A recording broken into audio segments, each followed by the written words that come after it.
parlait du rôle de l'arbre pour répondre finalement au défi de l'élévation de la température et notamment de la température nocturne pour des questions de santé publique, pour que nos villes restent vivables, survivables. Vous avez vu des records de chaleur en Sicile, à Palerme, à 48,8 degrés en journée. Si l'écart de température la nuit, il est inférieur à 10 degrés, ça veut dire que vous êtes à 38 degrés la nuit. Je veux dire, nos organismes ne résistent pas à 10 jours à ce régime-là. Et les organismes des personnes les plus faibles ne résistent pas même à 5 jours. Donc on a un vrai enjeu très très fort. Et l'arbre est une des réponses, mais évidemment que l'eau présente est un des régulateurs. Il y a les rivières, simplement on n'a pas de la rivière partout, et son influence va être limitée dans l'espace finalement, à sa proximité immédiate. Donc là évidemment il faut réouvrir les rivières,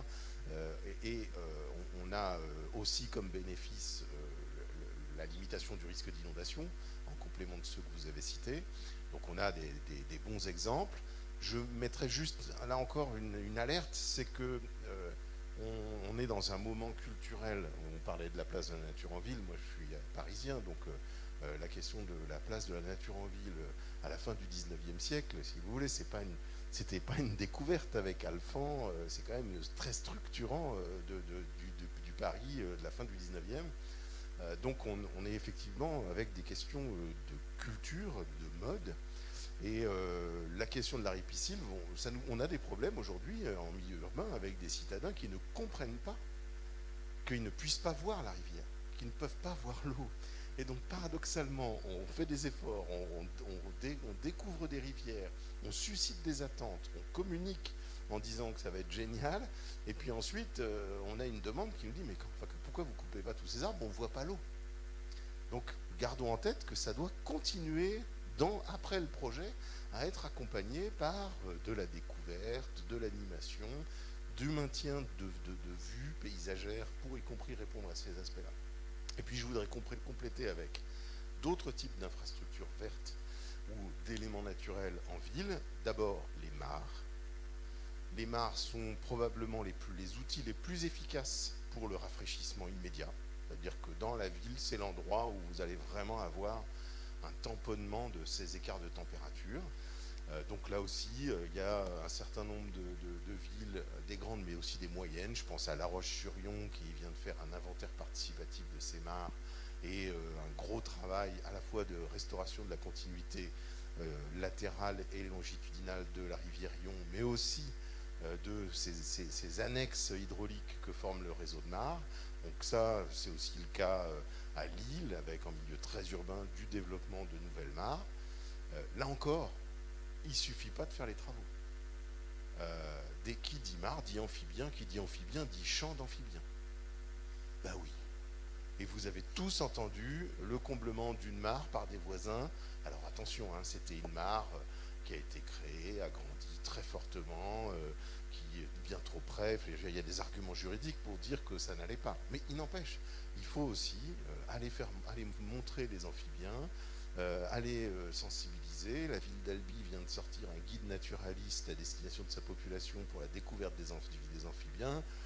C'est des outils absolument géniaux qui doivent accompagner ces solutions fondées sur la nature, sans quoi on va avoir des problèmes de gestion, et de gestion y compris humaine.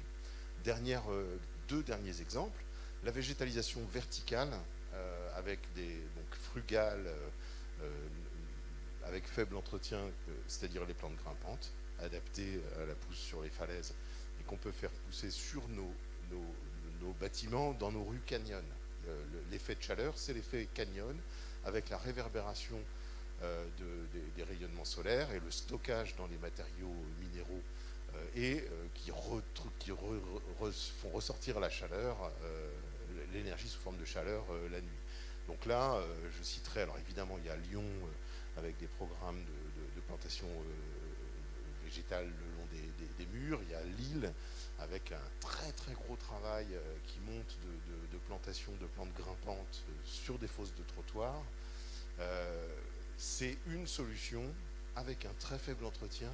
je veux dire, c'est 2 tailles par an pour éviter que ça monte au-delà de la hauteur de l'échelle, et qui répondent à une question de double pot, de double enveloppe du bâtiment, et surtout transforment fondamentalement la manière dont la réverbération au sein de la rue Canyon va se faire. Donc ça fonctionne, c'est pas cher, c'est facile à mettre en œuvre, c'est vraiment quelque chose d'intéressant.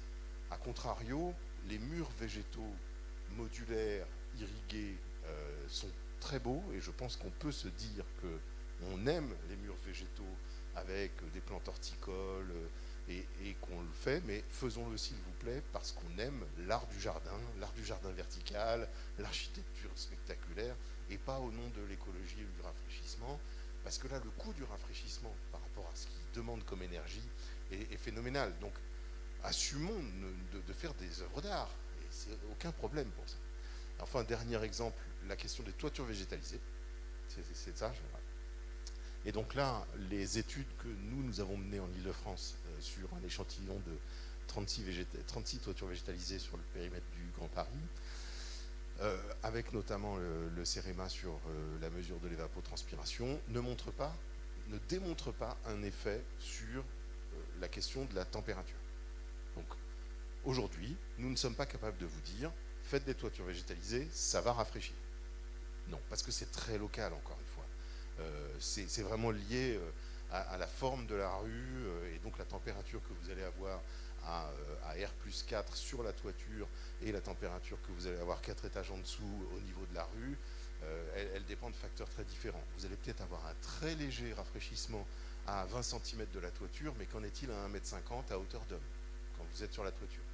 En revanche, ce qu'on a démontré, c'est qu'elles sont vraiment efficaces pour le stockage de l'eau pluviale. Et que ça dépend de la nature du substrat, ça ne va pas beaucoup vous surprendre, et de son épaisseur. Et donc, un substrat qui ressemble à un sol naturel et d'une épaisseur suffisante est tout à fait capable de stocker, y compris des événements très importants, alors qu'un substrat de type pouzzolane essentiellement pouzzolane de 5 cm d'épaisseur, en toute logique, ne va pas répondre à ce service attendu de stockage de l'eau. Ça ne veut pas dire qu'il faut faire que des grosses toitures, mais qu'en tout cas, là aussi, la qualité de ce qu'on va choisir va moduler la manière dont le service va être rendu.